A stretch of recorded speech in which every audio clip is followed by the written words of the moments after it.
프랑스 혁명 당시 그 혁명을 주도했던 무신론자들은 주일 예배를 막기 위해서 일주일을 10일로 바꾼 적이 있습니다. 그러자 모든 산업의 생산량이 40%가 감소하게 되고 경제가 어려워지는 일이 일어났죠. 그러다 결국 일주일을 7일로 바꾸고 다시 주일 예배를 드리게 됩니다. 공산주의 혁명을 주도했던 레닌도 주일 예배를 막고자 일주일을 8일로 만든 적이 있습니다. 그러자 생산량이 30%나 감소한 일이 벌어지고 또 다시 일주일을 6일로 만들어 놓았지만 역시 이 생산량의 30%가 감소하는 일이 일어납니다. 그래서 다시 그 일주일을 7일로 되돌려 놓게 되죠. 성도 여러분, 하나님께 예배드린 날을 소홀히 여기면 반드시 망합니다. 독일도 그렇고 일본도 그렇고 공산주의자들도 주일을 무시하다가 그들이 무너지게 되었던 겁니다. 우리는 하루, 한 주, 한 달, 1년이라고 하는 그런 시간표를 가지고 살아가죠. 그리고 하나님은 우리가 7일 중에 하루를 주님께 드리는 날로 정해 주셨습니다. 그 이유는 우리의 몸도 쉬고 또 영적으로는 예배 드림으로 인해서 영육 간의 강건한 삶을 살도록 그렇게 정하신 것입니다. 만약 하나님이 우리에게 주신 그 소중한 삶의 리듬이 무너진다고 한다면 개인의 건강은 물론이고 땅의 축복도 상실하게 될 것입니다. 그러므로 사모함으로 주일을 기다릴 수 있어야 되고 그리고 예배 드리는 일을 소중하게 여기고 살아갈 수 있어야 합니다. 예배를 사모하는 이 믿음이 코비드-19 시대에 무너진 예배의 재단을 다시 회복시키는 그러한 힘이 될 줄로 믿습니다. 오늘 본문은 아합 왕이 이스라엘을 다스리던 때에 일어난 일입니다. 22년 동안 나라를 다스린 아합은 이스라엘을 우상 숭배의 나라로 만들죠. 하나님만을 섬기던 이 이스라엘은 하나님 또 바알 아세라를 섬기는 이 혼합주의 신앙이 판을 치게 되었고 이런 이스라엘을 보면서 엘리야는 아합 왕에게 가서 하나님의 말씀을 전하면서 회개를 촉구하죠. 만일 아합 왕이 회개하지 아니하면 하나님께서 이 땅에 3년 동안 비와 이슬을 내리지 않게 하실 것이고 그러면 나라 전체가 기근으로 고통을 당하게 될 것이라고 그렇게 말해줍니다. 그래도 아합 왕이 회개하지 않자 엘리야는 누가 참된 신인지 시합을 하자고 지혜를 하게 되죠. 그리고 이런 상황 속에서 엘리야는 이스라엘 백성들에게 너희가 어느 때까지 두 사이에서 뭐뭐뭐뭐 하려느냐라고 책망을 합니다. 하나님과 바알 사이에서 신앙의 결단을 하지 못하고 끊임없이 머뭇거리는 이스라엘 백성들이 너무 답답하게 보였던 것이죠. 그러면서 여호와가 만일 하나님이면 그를 쫓고 바알이 만일 하나님이면 그를 쫓을지니라 이렇게 요구합니다. 그러나 성경은 백성이 한마디도 말하지 아니하였다고 그렇게 기록합니다. 이렇게 이스라엘 백성들이 머뭇거릴 수밖에 없는 이유가 그들에게 있었습니다. 그것은 하나님에 대한 분명한 신앙적 체험이 그들에게 없었기 때문입니다. 엘리야가 이스라엘 백성들에게 했던 비슷한 요구가 여호수아 24장에도 기록되어져 있는데요. 가나안 땅을 점령한 여호수아가 세겜 땅에서 이스라엘 백성들에게 말하죠. 가나안 땅의 우상을 섬길 것인지 여호와를 섬길 것인지 오늘 택하라. 그러자 그 당시 백성들은 우리가 결단코 여호와를 버리는 거 다른 신들을 섬기는 일을 하지 아니할 것입니다 라고 분명하게 대답을 합니다. 그러나 엘리야 시대 이스라엘 백성들은 꿈먹은 벙어리처럼 한마디 말도 못했다고 하는 겁니다. 이렇게 서로 다른 반응을 보일 수밖에 없었던 것은 하나님에 대한 체험의 차이가 있었기 때문입니다. 광야 생활을 했던 이스라엘 백성들은 그 살아계신 하나님의 역사를 너무 많이 경험하였습니다. 홍해가 갈라지는 일, 만나와 메추라기, 반석에서 물이 나오는 것, 그리고 가나안 족속을 물리치는 이런 일 가운데서 헤아릴 수 없는 살아계신 하나님에 대한 신앙적 경험을 그들은 할 수 있었고 그리고 그런 체험이 하나님만을 섬기겠다라고 하는 고백을 하게 한 것입니다. 그러나 아방 시대의 이스라엘 백성들은 우상을 섬기면서 믿음이 많이 약해져 있었고 그런 그들에게 살아계신 하나님의 역사를 경험할 수 있는 기회가 없었던 것입니다. 그들은 하나님에 대해서 들은 적은 있지만 하나님의 역사를 본 적이 없었던 것이죠. 그래서 그들은 머뭇거리면서 신앙의 결단을 할 수가 없었던 겁니다. 성도 여러분, 하나님을 체험하는 일들이 우리 가운데 일어나야 합니다. 하나님을 만나는 체험을 하게 되면 비록 그것이 순간적인 체험이라고 할지라도 우리가 가지고 있는 모든 문제가 해결되어지는 큰 은혜를 경험하게 됩니다. 시시콜콜 대답을 듣지 않아도 믿음으로 모든 것이 다 해결된 것 같은 은혜를 깨닫게 되는 것이죠. 야곱이 형 에서를 피해서 도망하다가 베델에서 하나님을 만났을 때 그는 모든 두려움이 다 사라지는 것을 느끼게 됩니다. 그래서 그는 여호와께서 과연 여기 계시거늘 내가 알지 못하였도다 이렇게 고백하게 되죠. 여전히 그것은 광야고 자기가 가진 것은 돌베개뿐이고 자신의 신분은 도망자였을지 모르지만 그 하나님을 체험하는 순간 모든 것이 다 달라졌던 것입니다. 그래서 그는 담대하여지고 11조의 믿음을 고백할 정도로 넉넉하고 부유한 마음을 가질 수 있었습니다. 자기 의와 율법에 대한 자부심으로 가득 찼던 청년 사울이 다메섹으로 가는 도중에 예수님을 만났죠. 그때 이 사울이 묻습니다. 주여 니시오니까. 그리고 예수님으로부터 나는 내가 핍박하는 예수라. 우리는 그 후 이 바울의 삶이 어떠했는지를 잘 알고 있습니다. 그를 기다리고 있던 것은 감옥과 채찍, 맹배와 비웃음, 미친 자라고 하는 조소, 전도를 위해 가는 길에 막아서는 많은 자연의 재와 죽음의 위협들, 그런 것들이었습니다.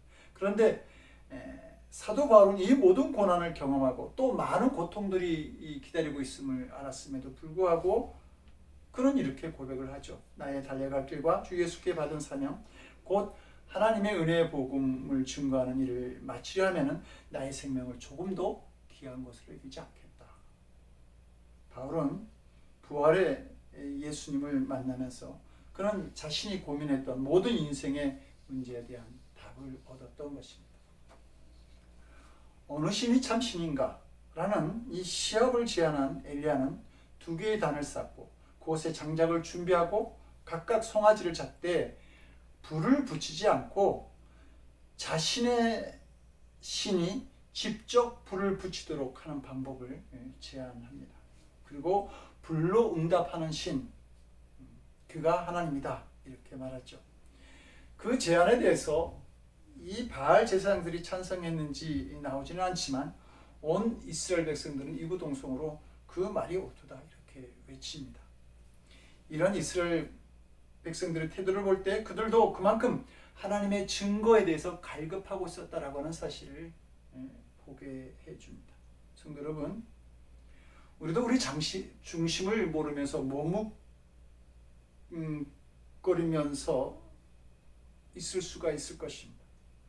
그러나 우리의 심령은, 우리의 중심은 하나님에 대한 갈급한 심령을 가지고 있음을, 마음을 가지고 있음을 우리는 알아야 할 것입니다.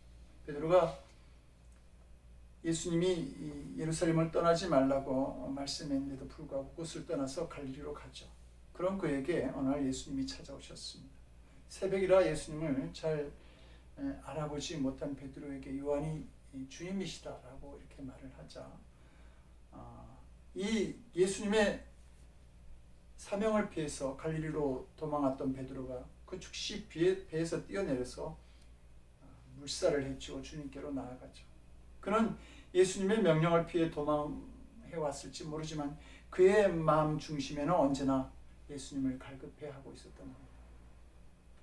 바알 제사장 45명이 먼저 기도를 시작합니다. 열심히 부르짖습니다. 아침부터 종업까지 계속되었지만 어떤 역사도 나타나지 않습니다. 불러도 대답 없는 이름이고 부르다가 죽을 이름뿐이었던 것이죠. 그래서 엘리야는 핀잔을 줍니다. 큰 소리로 부르라. 너의 신이 묵상하는지 잠깐 나갔는지 혹 길을 행하는지 잠이 들었는지 모르겠다. 그 소리에 그들은 자신들의 몸에 상처를 내며 부르짖지만 저녁까지 아무런 응답을 받지 못합니다. 이제 엘리야 차례가 되었습니다. 그런데 엘리야가 그때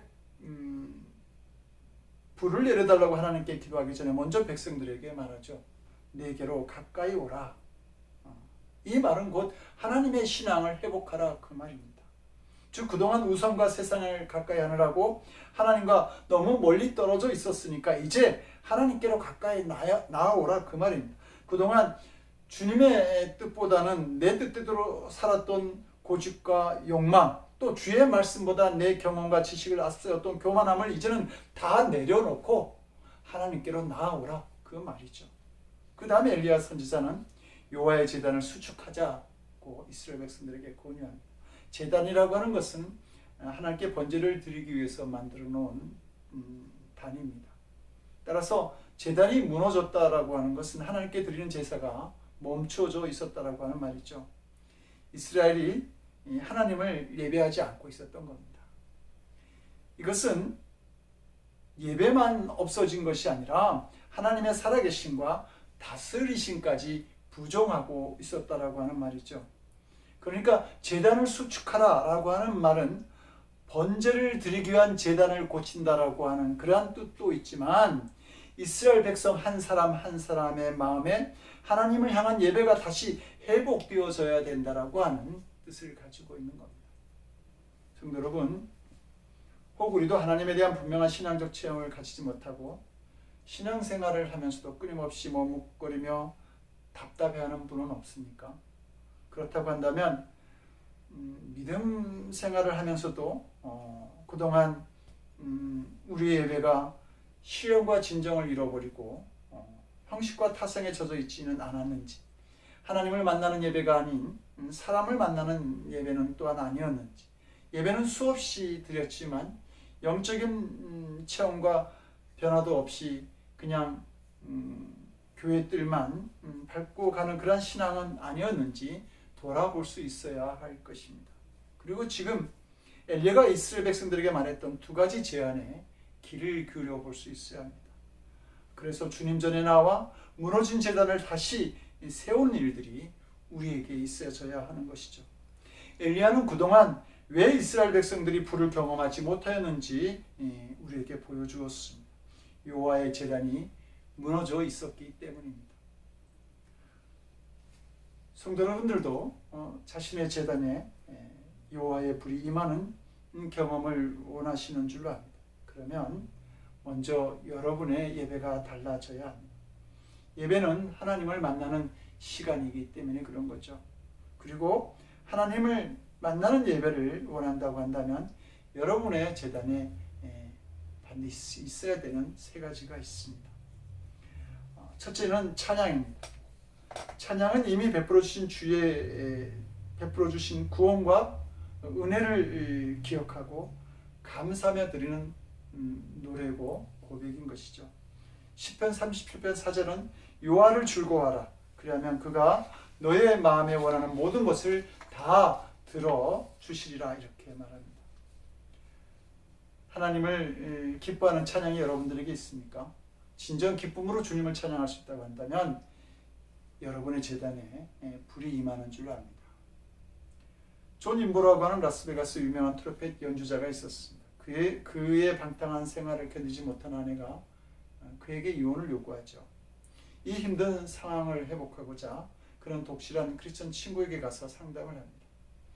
상담을 하는 과정에서 친구는 그에게 이렇게 말하죠.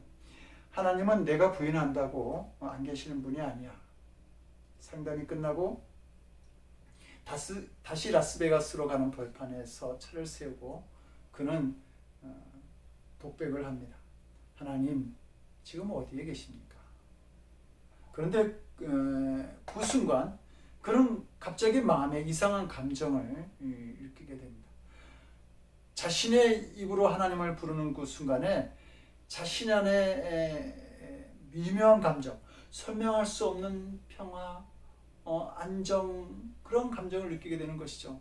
단 그것뿐이었습니다. 그는 성경 공부에 참석하게 되고 그의 생활이 바뀌면서 다시 평화스러운 가정 생활을 회복하게 됩니다. 어떻게 그런 일이 일어날 수 있었을까? 하나님의 이름을 불렀기 때문입니다.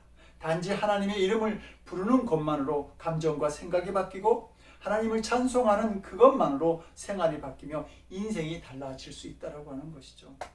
찬송 속에는 날고 나신 하나님의 이름이 들어가 있고 단지 그 하나만으로도 우리의 심령은 회복되어지고 주의 은혜를 누릴 수 있게 되는 겁니다. 두 번째로 말씀이 제단에 있어야 합니다. 본문을 보면 제단에 물을 뿌리는 장면이 기록되어 있죠.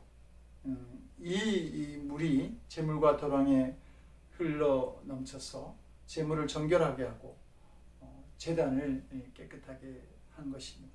마찬가지로 말씀이 우리 안에 죄를 씻어내고 또 정결한 마음으로 주님을 예배하게 만드는 것이죠.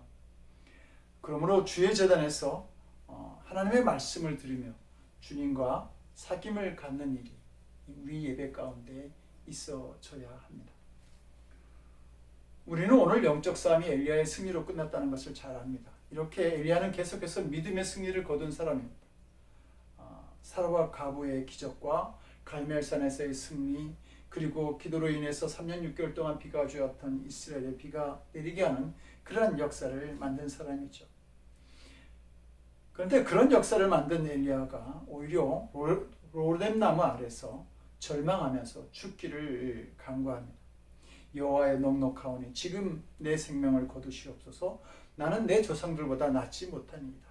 이렇게 한탄하죠. 믿음의 승리가 그에게 영적인 성수까지 가져다 주지 못했다라고 하는 겁니다. 그런데 이렇게 도망하고 절망하던 엘리야는 호렙산에서 주님의 세미한 음성을 듣게 됩니다. 그리고 이때 들었던 주님의 음성은 엘리야로 하여금 더욱 영적으로 성숙하게 만듭니다. 그래서 호렙산에서 내려간 엘리야가 하사엘에게 기름을 부어 아람의 왕이 되게 하고 님시의 아들 예후에게 기름을 부어서 이스라엘 왕이 되게 하고 또 그 사밧의 아들 엘리사에게 기름을 부어서 자신을 대신하여 선지자가 되게 하는 그러한 사람을 세우는 영적 리더십을 그가 가지게 되는 것이죠. 갈멜산의 엘리야는 유명해졌을지 모르지만 승리에 도취되어서 주님의 음성을 들을 수가 없었습니다. 그러나 호렙산에서 주님의 음성을 들은 그 엘리야는 그의 믿음이 더욱 성숙해지는 은혜를 경험할 수 있었던 겁니다. 세 번째로 이웃과 연합하는 사랑이 있어야 합니다. 본문 31절을 보니까 야곱의 아들들의 지파의 수요를 따라 12돌을 취하니라고 하는 말씀이 있습니다. 북왕국 선지자였던 엘리야는 북왕국에 있는 10지파의 사람들만 센 것이 아니라 남왕국에 있던 유다와 베냐민 지파의 사람들도 모두 야곱의 아들, 그 야곱의 지파로 생각했던 겁니다. 그래서 이 12지파를 생각하는 12개의 돌을 취하여서 제단을 쌓은 것이죠. 이 제단은 남과 북이라고 하는 벽을 뛰어넘는 제단이었고 각 지파마다 가지고 있는 서로 다른 특성과 형편을 다 포용하는 제단이었습니다. 그러므로 이 12개의 돌로 건축되어진, 수축되어진 제단은 하나로 연합되어지는 제단이었다고 하는 겁니다. 엘리야는 불로 응답되어질 그 제단을 수축할 때에 사랑이라고 하는 포용성을 가지고 제단을 만들었던 것이죠. 이렇게 주의 임재가 있는 제단은 이웃과 사랑으로 연합하는 하나 된 제단이어야 하는 것입니다. 그래서 마태복음 5장 23절 24절을 보게 되면 그러므로 예물을 제단에 드리다가 거기서 내 형제에게 원망 들을 만한 일이 있는 줄 생각나거든 예물을 제단 앞에 두고 먼저 가서 형제와 화목하고 그 후에 와서 예물을 드리라 이렇게 말합니다. 형제와 화목하지 않는 예물, 사랑하지 않는 그 예배는 받으시지 않겠다고 말씀하고 있는 것이죠. 오늘날 교회 문제 중에 하나가 너무 자주 다투는 것 아닙니까? 두 사람이 길가에서 싸우고 있으니까 지나가는 사람이 그랬다고 하죠. 왜 교회가 하는 일을 너희가 지금 여기서 하고 있느냐라고 말입니다. 성경은 교회 와서 너희들 담배 피지 마, 술 먹지 마라고 이렇게 금지하지 않지만 교회 와서 술 먹고 담배 피는 사람은 없습니다. 그런데 말씀에 너희들 서로 다투지 말고 싸우지 마 이렇게 하고 있는데도 불구하고 많은 사람들이 교회에서 더 열심히 싸우고 미워하는 것을 볼 수 있습니다. 미움과 분열의 영이 교회 안에 자리 잡고 있기 때문이고, 그리고 교회가 세상을 인도하는 것이 아니라 교회가 세상에 끌려가고 있기 때문에 나타나는 현상들인 겁니다. 근데 성도 여러분, 여러분들은 어떤지요? 만약에 주의 불이 여러분의 재단에 임한다고 한다면 정말 주의 계획대로만 그 능력과 영광을 사용할 수 있겠습니까? 오직 하나님의 이름만 높이고 자랑할 수 있겠는지요? 엘리야의 그 제단 위에는 번제물로 드려진 송아지 한 마리가 놓여 있었습니다. 그 송아지는 우리를 위해 자신을 십자가에 들으신 예수님을 상징하는 제물입니다.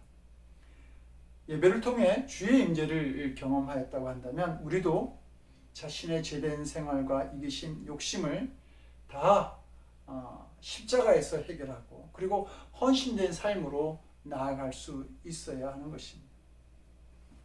한국 전쟁 때 아들이 한국전에 참전한 미국 동부의 메릴랜드의 한 가정에 전화가 옵니다. 아들이 제대해서 이제 샌프란시스코 항구에 들어왔다는 것이죠. 너무나 반가워서 어서 오지 뭐 하느냐고 이렇게 물었더니 아들은 친구가 한 명 같이 왔는데 같이 가도 되겠냐고 그렇게 물었습니다.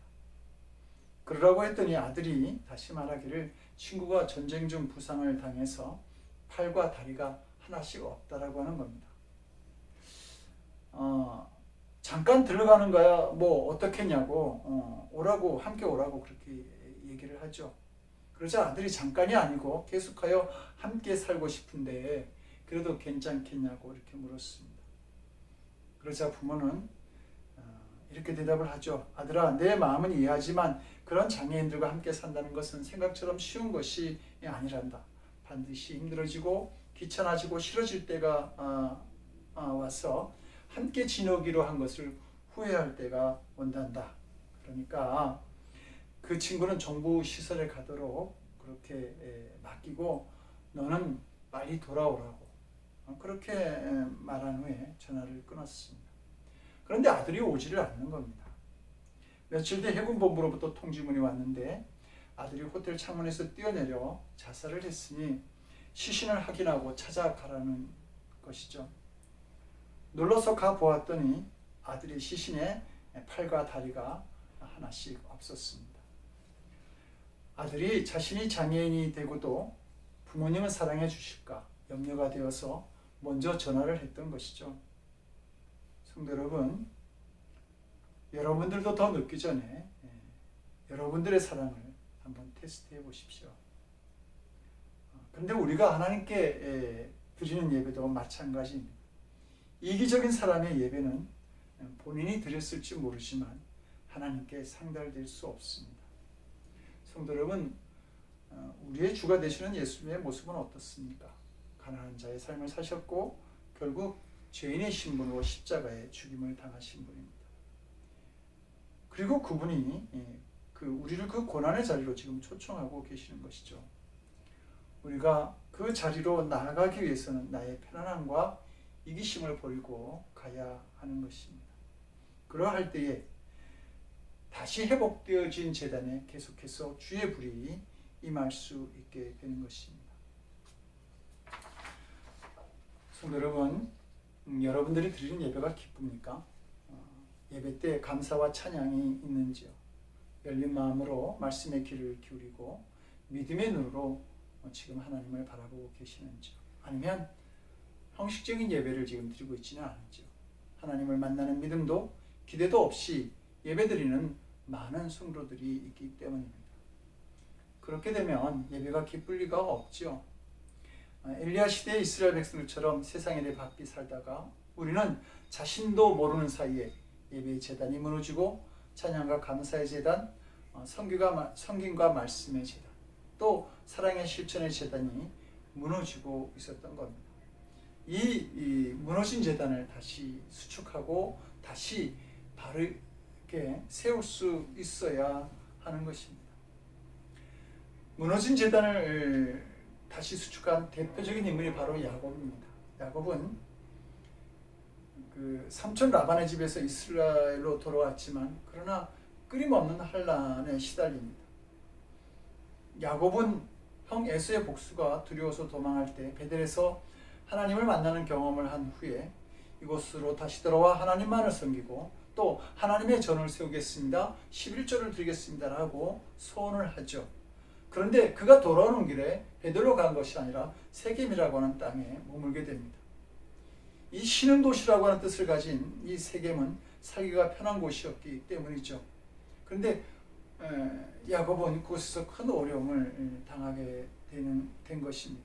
하나밖에 없는 딸 디나가 강간을 당하고 자신의 가족들은 그 땅에 있는 사람들과 전쟁을 하게 될 처지에 놓여 있었습니다. 그때 하나님께서 야곱에게 일어나 베델로 올라가서 거기 거하며 내 형 에서의 낯을 피하여 도망하던 때에 내게 나타났던 하나님께 단을 쌓아라 이렇게 말씀하시죠. 야곱은 즉시 자기와 함께한 모든 자에게 우상을 버리고 베델로 올라가서 단을 쌓게 합니다. 그리고 그 일로 인해서 그는 큰 축복을 얻게 됩니다. 그때 그는 이스라엘이라고 하는 이름을 얻게 되고 그의 그의 아들들이 12지파의 조상들이 되죠. 이 야곱이라고 하는 뜻은 속이는 자, 발꿈치를 잡는 자라고 하는 뜻을 가지고 있습니다. 야곱은 그러한 삶을 살았는데 이제는 이스라엘, 즉 하나님이 다스리시고 하나님이 이기게 하신다라고 하는 뜻을 가진 그런 이스라엘의 삶을 살아가게 된 것입니다. 예배를 회복한 야곱에게 주신 하나님의 큰 축복이었던 것이죠. 사랑하는 성도 여러분, 참된 성도는 예배가 기쁨이 됩니다. 예배는 하나님을 기뻐하는 시간인 것이죠. 느헤미야 서지자는 여호와를 기뻐하는 것이 너의 힘이다 이렇게 말하고 있습니다. 그러므로 예배가 우리의 힘이 되는 것입니다. 그런데 이 예배가 의무가 되어서는 안 됩니다. 예배는 우리의 즐거움이 되어야 하는 것이죠. 여러분이 즐거워하지 않는 예배를 하나님이 기뻐 받으실 수 있겠습니까?